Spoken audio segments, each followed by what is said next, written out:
What's up, everybody? We're just going to give it a couple minutes, let people join in. Start it in a second.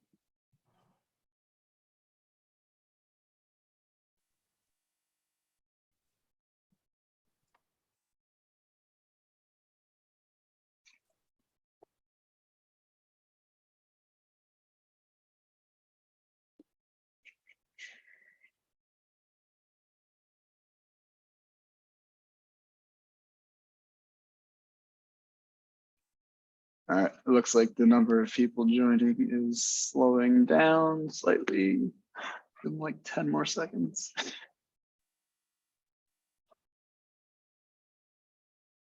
All right, it's being recorded, all good. I'll figure it out. So, everybody, my name is Devin Breen. I am a student coordinator for the new student program. Basically, I'll be helping to run orientation this year. I'm currently a junior. I am a finance major. I'm also part of the basketball program. I'm the manager. So I've been involved with them for about 2 years now. So I have a little bit of experience with students, athletes, and stuff like that. But we're all excited to welcome you here to our athletics town hall. Throughout the presentation, the Q&A is going to be open, so feel free to ask any questions. We're going to be giving a presentation for a little while. But if your question's not answered in that, we'll definitely get to it at the end. We have a Q&A session specifically designed to answer your questions. We are recording this session. You will be able to access it after the presentation. It will be uploaded to our YouTube, and I will plug that a little bit later. And lastly, please note that if you have questions that we can't answer today or we didn't get to before time runs out, you can email us and we will get back to you as soon as we can. But we are trying our best to answer every question we can tonight. With that, we are going to get started with some introductions from our athletics staff. Good evening, everyone. My name is Courtney Finn. I'm one of the Associate Athletic Directors and Senior Women's Administrators here in the athletic department. The sports that I oversee specifically are women's basketball, women's soccer, golf, and men's lacrosse. But I also handle a lot of our financial and operation stuffs, from financial aids to budgets and all of that.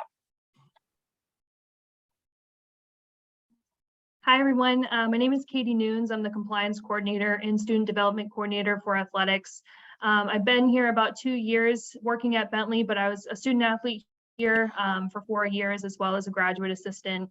The sports I oversee are softball, men's soccer, and men's and women's tennis. Good evening, everyone. My name is Brooks Ferry. I'm the head athletic trainer here at Bentley University. Been here for 31 years now. We have a staff of myself and 5 other assistant athletic trainers that will be here to take care of you and provide you all the healthcare, hopefully, that you will need during your time with us. Hi, everyone. My name is Kevin Loftus. I'm the Associate Athletic Director responsible for athletic communications. I have been at Bentley about 27 years now. I have coached baseball for that amount of time. I'm a Waltham resident. I've lived in Waltham for about 18 years. And the sports I oversee are field hockey, men's basketball, track, and baseball. Good evening, everyone. My name is Marty McCarthy, Assistant Director of Athletics here. I handle operations for the athletic department, scheduling, field scheduling, game scheduling, contracts, etc. I've been working here for 22 years maybe, and I also went to undergrad here, so I've been here for close to 26 years. The sports I oversee are football, men's and women's swimming and diving, and women's lacrosse. All right, I think that's everybody. So we're going to get started with the presentation.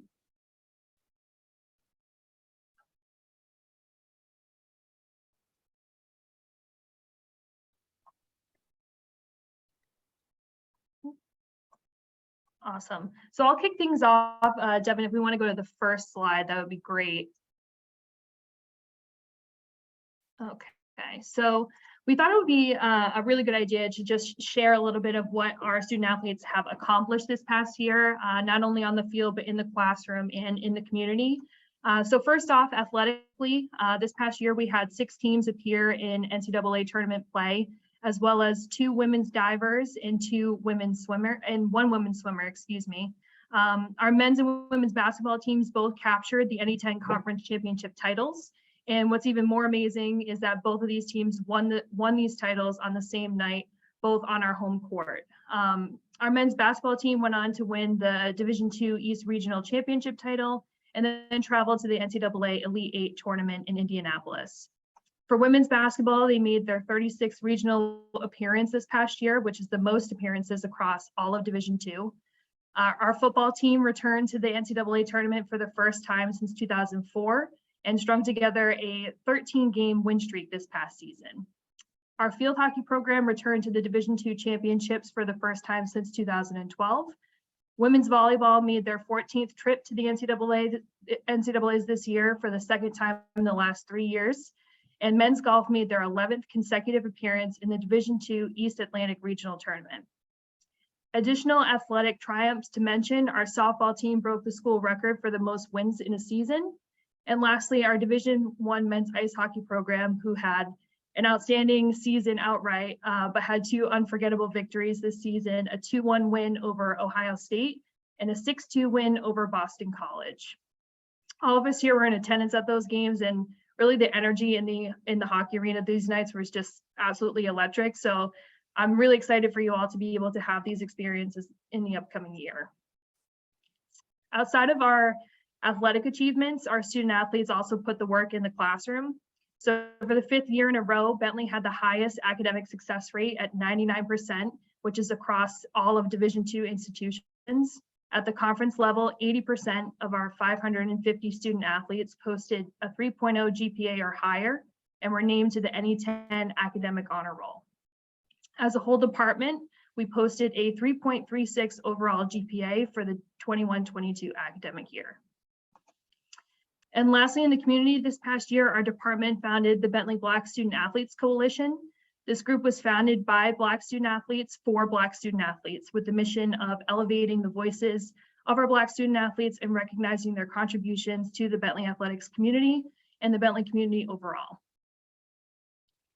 So I just hope this gives you a little bit of insight into our world and gets you all excited to be a part of our community and the great things that we are continuing to build upon here at Bentley. So I'm now going to pass things off to Brooks Ferry, our head athletic trainer, for some sports information. And thank you, Katie. Again, hello to everyone and welcome to the Bentley Athletics family. What I wanted to do tonight is go over the areas that you see in front of you. School mandate as far as what the COVID vaccine policy is going to be, uploading your immunization records to your health portal, what the NCAA required medical paperwork is, and then what's required as far as your paperwork in order for you to become medically cleared in order to participate in your particular sport. And then on a daily basis, what to expect when you get here. Most of you guys have had athletic trainers in your high schools. So again, we'll try to just go quickly through that and give you a little bit of an idea of what to expect, like I said, when you get here. So first, 3 weeks ago, everyone was sent a letter, or almost everyone was sent a letter explaining what the requirements would be, both in regards to NCAA paperwork as well as Bentley University health paperwork and health clearance stuff. The important thing with that letter, and in that letter, it stated that your health service requirements that the school, that Bentley University requires, are totally different than what the NCAA and your athletic requirements are going to be. So in your orientation packets, you will have a list of forms that you need to fill out and upload to your Bentley Health portal. Okay, please do that according to the dates that have been stated in that packet and that manual. Okay, those forms, especially your immunizations, need to be uploaded to your health portal, not sent to athletics, but again, uploaded to the health portal. And if you have any questions or problems related to any of the health service forms or have difficulty uploading your immunizations, please, the lady up at Health Services name is Ashley Greco.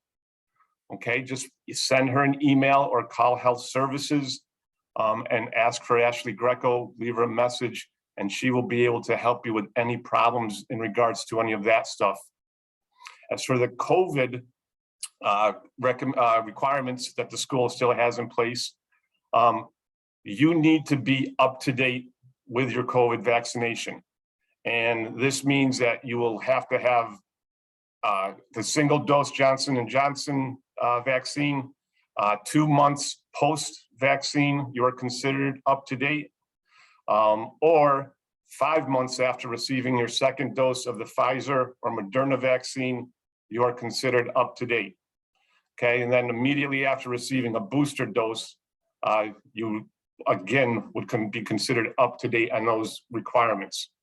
Again, and I keep stating this and saying it over and over, but these requirements are Bentley related, Bentley Health related, not NCAA related or not athletically related, but Bentley related. So any questions, please contact Ashley Greco. For the rest of the NCAA paperwork, within the letter and also via an email that everyone should have received, we explain that the required paperwork that you must submit to the athletic department can be found on the athletic webpage. Okay, once you get to the Bentley athletic webpage, you can click the Inside Athletics tab up at the top, and then the Sports Medicine tab, and then there'll be a box that says Pre-Participation Physical Exam. Once you click that box, all the required paperwork is listed right there for you. The forms that you will need to fill out are the Bentley Athletic Training Pre-Participation Physical Exam packet. That packet you will take to your doctor and have them sign off on it, or your doctor can turn around and give you a physical exam form that he or she may use in their office. Okay, if you attach that to the rest of the packet and send it in, you will be all set. Now, the thing with the physical is it has to be within 6 months of the start date of your sport. Now, for those of you who may have gotten a physical in November, December, unfortunately, the NCAA requires you to go and have another physical. Okay, and I know that this can become a problem with insurance companies and stuff, but again, it's not our requirement, it's the NCAA's requirement, and unfortunately, there's nothing we can do about it. It has to be within 6 months. Okay, on top of the physical exam that your doctor will sign off on, we ask that you send in a copy of the front and back of your insurance card. And this year, everyone must turn in a sickle cell testing exam result. Okay, the test results everyone would have had when they were born, so they should be on file in your doctor's office. If the doctor does not have it, you will have to have another sickle cell test performed and mail in the results to us when you get them. All right, I know that was a lot. So again, if you have questions at the end, we can go back and go through what's needed. We ask that the athletic paperwork be sent in to us by July 31st. That gives us a week to make sure that we can input everything. If you have a physical the first week of August or the second week of August, that's okay. Just email us, let us know, and we'll make a note on your file, and we'll expect the paperwork afterwards. So as long as you're not a fall athlete who's going to be returning to campus a little bit early, you'd still be okay. But if you can try to get that stuff to us by July 31st, we would appreciate it. Lastly, is for the daily operation of the athletic training room, there will be an athletic trainer present at all your practices and games, and there will always be someone in the athletic training room in case you need to be evaluated for an injury or you don't feel good or have any type of questions. All right. What we ask you to do is we ask you to make sure that you report to the athletic training room at least 45 minutes to an hour before your practice. Because if you can't practice, your coach is going to want to know about it. And you'll find out that there's a very small area that we have to work out of, and a lot of student athletes coming in at the same time. So we ask that you contact your athletic trainer or make sure that you come in at least 45 minutes to an hour prior to your practice. And then with games, we'll tell you what time to be there. All right. Again, if there's anything you ever need from any of us, do not hesitate to see us. We are there to make sure that you will stay on the playing field and you're participating. So again, come in and see us. And again, we're there for your needs. Thank you. Awesome. Thanks, Brooks. So as I mentioned at the beginning, I am the compliance coordinator and student development coordinator. So I oversee a lot of our NCAA rules and regulations. I also oversee academics, admissions, as well as some form of academic advising and support services. So for right now, I'm going to touch on a few things regarding initial eligibility with the NCAA, what that means both athletically and academically. And then I'll just briefly discuss academics at Bentley and some of the key dates to keep in mind during the summer. And again, if you have any questions about anything that I'm going to cover, because it may be a lot or it may seem overwhelming, but feel free to put them in the Q&A and I'll do my best to answer them live. Or you can always email me and I will be sure to get back to you. So first off, all NCAA student athletes must be certified through the NCAA Eligibility Center. If you have not registered with the Eligibility Center, please do that as soon as possible. Students are going to want to create a certification account and pay the $90 fee that's associated with that. Certification accounts are what is necessary at the Division I and Division II level for students to be certified both academically and amateurism-wise, which is necessary for you to be able to practice, compete, and receive athletics aid. So once you register with the Eligibility Center, a set of tasks will be assigned to you right on your account. The first being requesting your amateurism certification, which certifies your athletic participation prior to your initial enrollment. Secondly, you'll have your high school counselor submit all of your high school transcripts, as well as your final transcript with proof of graduation. These transcripts need to be uploaded by a school official, either through the NCAA high school portal or sent directly to the NCAA, either via email or through the mail. And the last thing would be submitting your ACT or SAT scores. This is actually not a requirement for students enrolling for the 22-23 academic year, but for any transfer students listening out there who initially enrolled before this period, you may be required to submit your scores if you haven't already. So all of these tasks will be reviewed by the NCAA to determine your athletic and academic eligibility. And once all of these tasks are complete, the NCAA will issue you a certification status, which will determine your eligibility for athletic participation and athletic aid. It does take about 10 days after the final submission of these documents to issue a final decision. So the sooner you can make progress on these tasks and get them all completed, the better. I just want to pause for a minute and let anyone enter any questions into the Q&A and give everyone a minute to do that.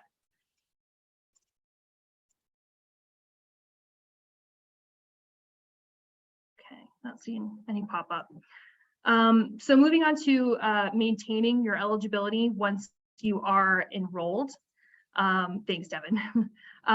So in order to maintain your eligibility to practice and compete and receive athletics aid, all student athletes must be full-time students at Bentley. This is a minimum of 12 credits, or essentially 4 courses. Although most students at Bentley tend to register for 15 credits or about 5 courses, and 5 that this is a manageable workload, but 12 credits is the minimum in order to participate in athletic activities. Student athletes must also maintain progress toward degree, which is essentially a steady path toward graduation. Requirements differ slightly between Division I and Division II, but overall, at least 9 credits in each semester need to be passed. At Division I, it's 6 credits. You need to earn 18 credits between the fall and the spring semesters, and then 24 credits by the start of the next academic year. Student athletes must also maintain a minimum of a 2.0 GPA, and that's the NCAA minimum. It's also Bentley's minimum for participation in extracurricular activities. And you also need to make sure that you are in good academic standing at Bentley, which means that you're adhering to academic conduct rules and you're not under any type of academic suspension. And then as Brooks mentioned at the beginning, there are a lot of paperwork, pre-participation paperwork options, or requirements that need to be fulfilled in order for students to be able to practice and compete. So over the next couple of weeks, you'll all be issued an account via ARMS, which is our department's database software. And this account will be the same email account associated with your Bentley account. It's going to be the same password, but everything that is coming will be sent to your email. So I highly encourage you all to just monitor that email. The forms listed on the screen must be completed before you begin practicing. So, you know, there's a lot of forms. I get that there's a lot of forms. I know someone put in the chat that maybe we could do a checklist. I'm happy to create that and send that out to all of our student athletes. But just please be a lookout for an email regarding your ARMS account, and we will make progress on that. But again, if you have any questions about the forms or logging into ARMS, just let me know. Perfect. So the last thing I just wanted to touch on was academics here at Bentley. There's a lot of support networks that we have in place to ensure your academic success. So first off, you'll all be registering for classes, for fall classes over the next month or so. And on the screen, you'll see a list of key dates just to keep in mind. There will be webinars for incoming freshmen and for transfer students to help gear up for registration and course selection. And during these webinars, you'll be able to ask questions about what courses to take or the process of registering for courses, and there will be advisors on hand to help answer any questions that you guys have. Academic advising at Bentley, there's a whole department dedicated to academic advising and academic success here, and we have a really strong network of academic advisors, and the athletic department has a great relationship with our advising team. They're a wonderful group of people. They love working with our student athletes and are able to answer any questions you guys have about what courses to take, how many courses to take, the timing of all the courses that you need to take. So be on the lookout for the registration link for those webinars. And then as far as routine academic assistance in the athletic department, we do have an academic assistance program, which consists of weekly study table, tutoring, progress reporting, registration and scheduling assistance, as well as other advising programs that will be sent to you all throughout the year. During study table, we have a great group of peer advisors that meet twice a week throughout the semester to help with course material or assignments. And what's great about this program is that most of our peer tutors are actually athletes. So they understand the workload. They've most likely taken the classes that you all are going to take. So they're able to provide all the assistance that you need. And it's a great program, I think, especially for our first year students, just to help you get acclimated in the first couple of weeks of classes. So be on the lookout for some information, I would say early September, on when we're going to be meeting.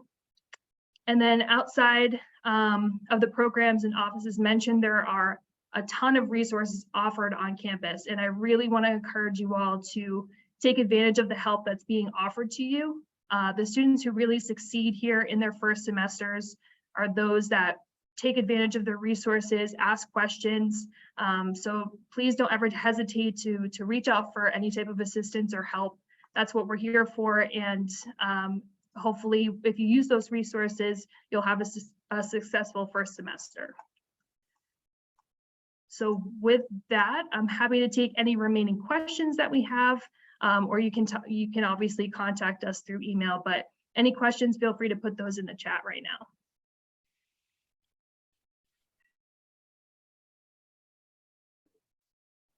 I know there's one, Brooks, on nutrition. Is that where you're going to jump in for?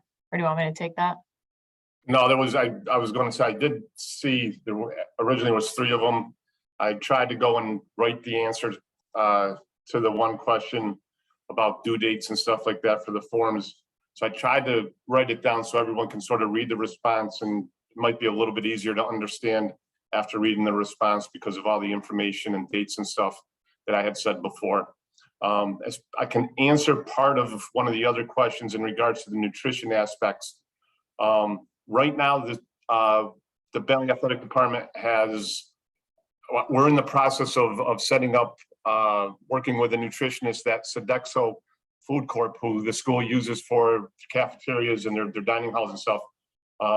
We're going to be setting up different meetings with teams and then trying to work on doing even individual opportunities for student athletes to maybe work with a nutritionist. But right now, that's something that we're working on. By the time fall sports come back, we'll have a better idea of to what extent we'll have access to working with a nutritionist.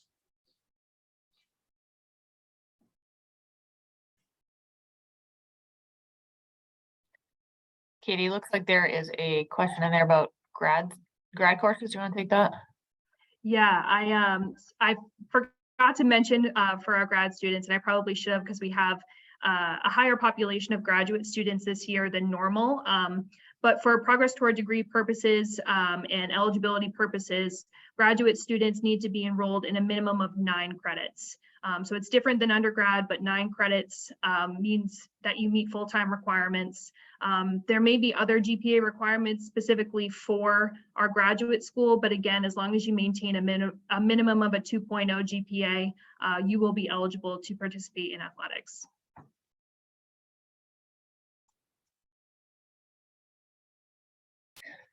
There's a question on move-in.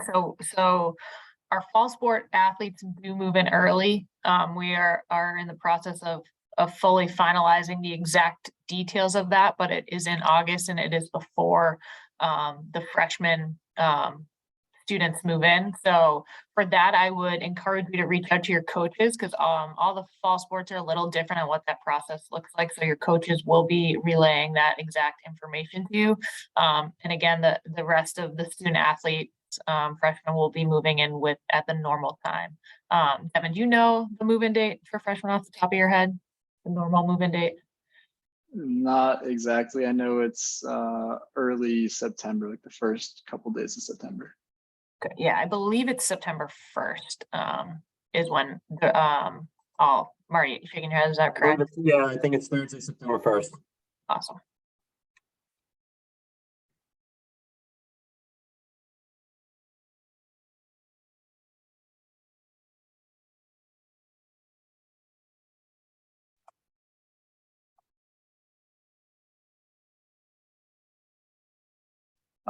I know looking at the registration forms, there's a few questions that didn't get exactly answered. One of them is, what's the expectation of student athletes when they can't attend a class? I don't know if somebody wants to. What was the question, Devin? I'm sorry. What's the expectation of student athletes if they have to miss a class for a game or something? Yeah, okay. So for missed class time, while you are in season and you have a scheduled competition that conflicts with class, our department does send notice to all faculty members to ask that you be excused from that class. That does not excuse you from your academic responsibilities. You will have to make up any type of assignments or class time that you would miss as determined by the professor, but you are able to miss practice or miss class for competition. Conversely, you are not allowed to miss class time for practice. That is an NCAA violation. So we encourage you all to attend classes regularly, be present, be strong participators, and if there's any conflict regarding competition, our department will take care of that.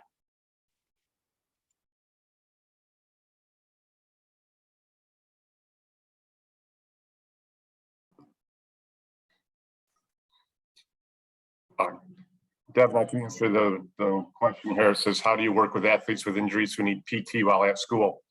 All the athletic trainers, for the most part, will do treatments and physical therapy, rehab prior to practices. What we usually ask a student athlete to do is to check your class schedule, set up a time with the athletic trainer who works with your particular team, have you come in during that time frame. A lot of times it's usually in the morning. So if you don't have class at 9 o'clock in the morning and you need to do rehab on a knee or an ankle, we'll have you come in at that particular time. But again, it may vary depending on your schedule and what your athletic trainer has as far as practices and stuff. But most of, I would say 90 to 95% of our injuries will do in-house PT, both post-injury, post-surgical. If it's something that a doctor wants you to go off campus and do physical therapy, then that's what we listen to. We'll listen to your doctor, and you would be going off campus to wherever he would want you to go or she would want you to go to do that. But otherwise, like I said, we do treatments and rehabs on a daily basis in the athletic training room.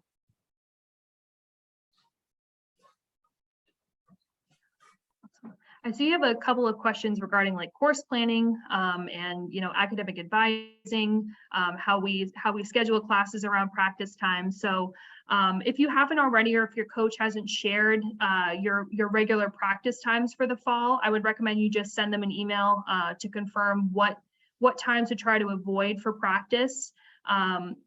Our department also sends those practice times to our advising department, to our registrar's office, to input class blocks for your on your schedule planners for class blocks to avoid.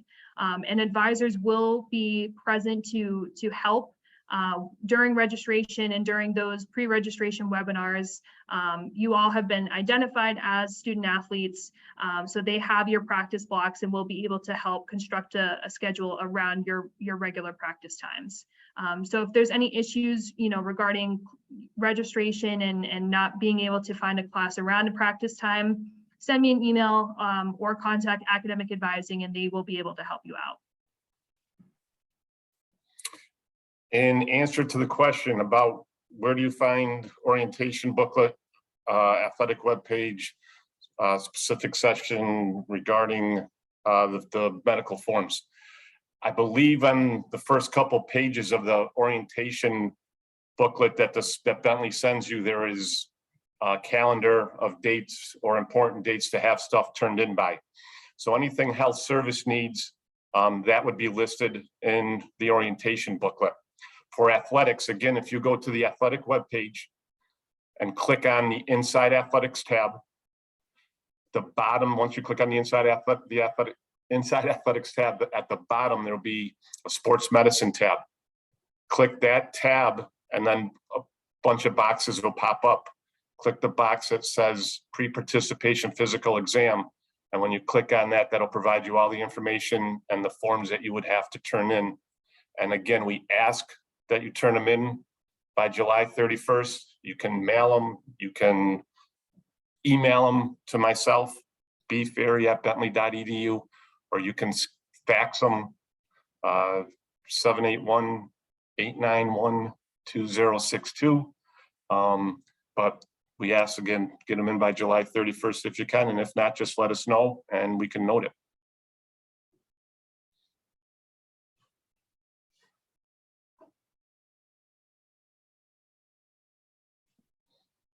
Brooks, I don't know if you know the question about the car on campus for PT or doctor's appointments, or if anyone knows how to. I know that in the past, freshmen, they've sort of tried to stay away from having cars on campus. If I know in the past couple of years, because of COVID, there's been different cases. I would contact campus police, to be honest with you, because I do not want to give you, I'll say, yeah, go ahead, you can have a car on campus, and you get here and they tell you no. So I would contact campus police, explain to them your situation, and see, if it's going to be a one-day thing where you may have a follow-up with a doctor, they may be like, not a problem. But if it's a prolonged thing, that would be up to them to decide, and not so much us or athletics.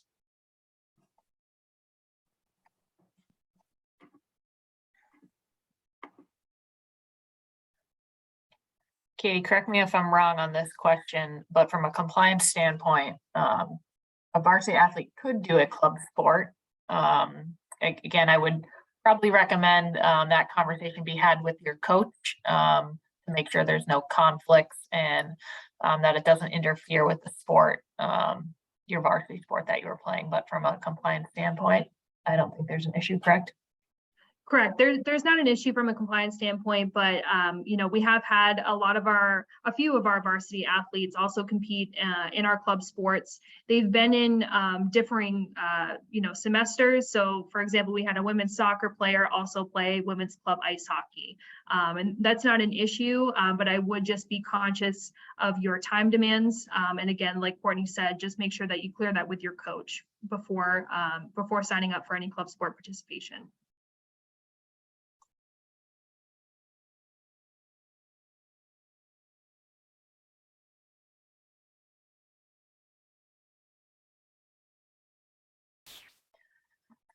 Well, it looks like those are all the questions we have right now. Kevin, I don't know if there's anything that you want to add, but I know, speaking for all of us, if there are any other questions from an athletic standpoint that come up that we can help you with, please don't hesitate to reach out to us. All of our information is on the athletic website. So if you need to find our emails, phone numbers, you can visit it there. It's bentleyfalcons.com. And we'd be more than happy to answer any other questions that you have. Yeah, I think one that I saw that would be helpful maybe is with housing coming up, do you have to live with a fellow student athlete? And if so, do they have to be on your team? Nope, housing is totally your call. You do not have to live with a student athlete and they do not have to be on your team. So we definitely let our student athletes make their own call when it comes to housing.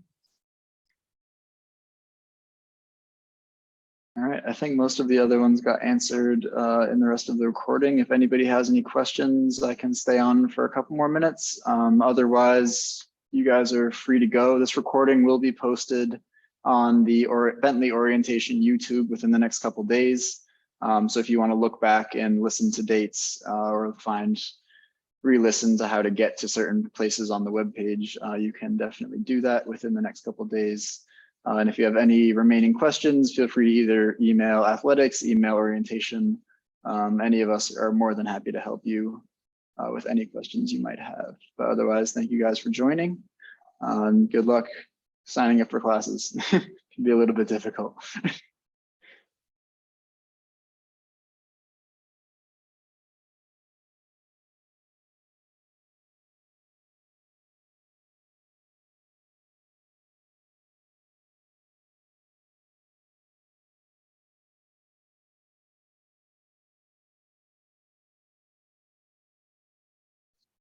All right, doesn't look like anything else is coming in. Most people are leaving, so I think I'm going to call it here. Thank you guys for joining, coming out and doing this. Appreciate it.